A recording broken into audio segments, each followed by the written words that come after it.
News that the Pakistani government is to relent and reinstate judges sacked by former President Pervez Musharraf comes on the day thousands of dissidents had planned to protest in the capital, Islamabad.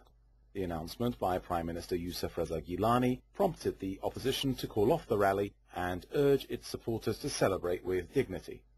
Responding to the news that the ousted Chief Justice and 60 other High Court judges would return to the bench later this month, Nawaz Sharif, leader of the Muslim League opposition, said, "From here, God willing, the fate of this nation will change." Iftikhar Mohammed Chowdhury's return has been prompted by the resignation of the man who replaced him as Chief Justice, Abdul Hamid Dogar. He will resume his responsibilities on March the 21st. The decision to restore the judges has been hailed by the United States Special Envoy to the region, Richard Holbrooke, who called it a statesmanlike act designed to diffuse a dangerous confrontation. But what does this 11th-hour decision really reveal about the regime led by Asif Ali Zardari? Are they playing dice with the destiny of their nation, willing to engage in the kind of brinksmanship that could take civilian rule over the precipice once again? And are they only overturning the expulsion of the judges because they called the opposition's bluff and lost?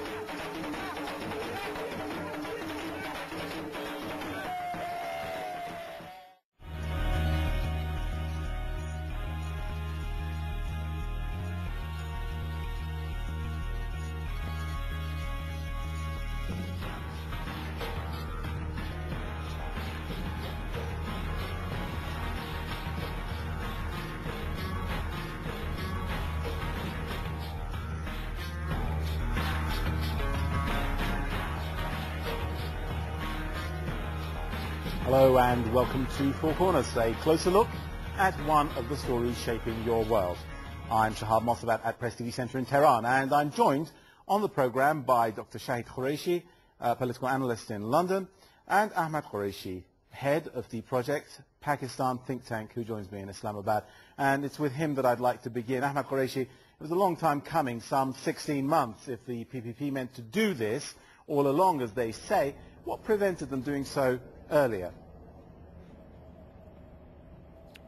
Well, I think most analysts here in Pakistan agree that the reason they didn't do it earlier is because President Zardari most probably was insecure about the possibility that the Chief Justice, the deposed one, Iftikhar Chowdhury, would have taken up the question of the piece of legislation called the NRO, which basically ended all the corruption cases pending against Mr. Zardari. Includes, of course...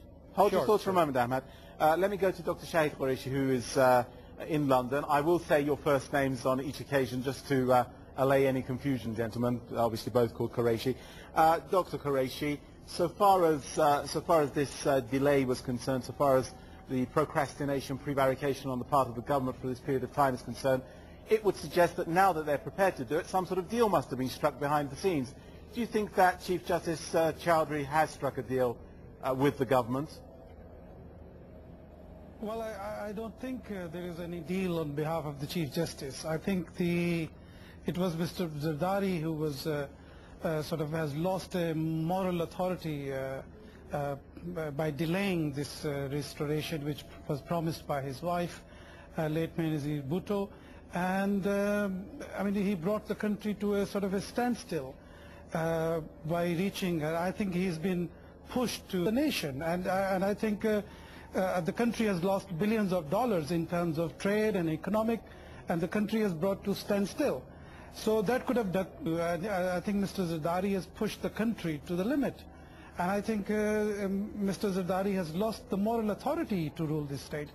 If it was to do with his personal problems he had in the past, that was to be above board the interest of done so easily as promised by his wife, that she was going to sort of restore the Chief Justice in the first instance, and he had delayed more than 12 months. Okay, so Ahmad Qureshi, if no deal has been struck, and it is because the President and his government have lost moral authority, what's to prevent the NROs being rescinded now and prosecutions going ahead? in all the cases, including Mr. Zardari himself? Actually, Shahab, I tend to agree with your conclusion that there is some kind of a deal that has been struck in the background, and the evidence that proves your theory lies in a press conference into the question of the NRO, which is a surprise actually for most supporters of the Chief Justice, because one of the main reasons today by I'tizaz Ahsan, the lawyer politician who led the cause, managed the campaign on behalf of Chaudhry Iftikhar. Now, Mr. I'tizaz Ahsan held a press conference today, and in this press conference he made a very startling statement. He said he hopes that Chaudhry Iftikhar, after being restored to his job as the Chief Justice of Pakistan, will not personally look into the question of the NRO, which is a surprise actually for most supporters of the Chief Justice, because one of the main reasons they were supporting the Chief Justice is to rescind this piece of legislation, which most people here agree is unconstitutional, because it lets someone keep a lot of money, a lot of wealth outside Pakistan that is questionable, whose sources are questionable. So there appears to be some kind of an agreement in the background. Okay, Shahid Qureshi, this really brings the Pakistani constitution into disrepute, doesn't it? It isn't worth the paper it's written on. Anyone who wants to can strike deals and can to be justified. No? As far as Mr. All right. far as Well, Mr. Zardari's corruption is... Well, no, then come up with their own version of it. There is no 1973 constitution, there is no 1998 constitution, there is no 2003 constitution, and in fact, in 2009, Pakistan is a lawless country, isn't it? It needs a new constitution. And do you think that there is now the premise for the foundation of such a constitution?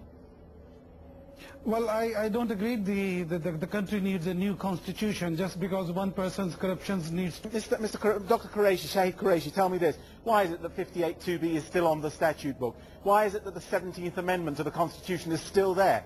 Why is it that the presidential powers that Mr. Zardari, on the cusp of power, said he would take away from himself, he still holds on to? That means the Constitution isn't there. Well, that is one part of the Constitution which was approved in the General Musharraf's time, and Mr. Zardari should have removed that constitutional amendment long time ago, but he sort of, this power-grabbing mentality which led to the country to a standstill, which we saw yesterday. So I don't agree with the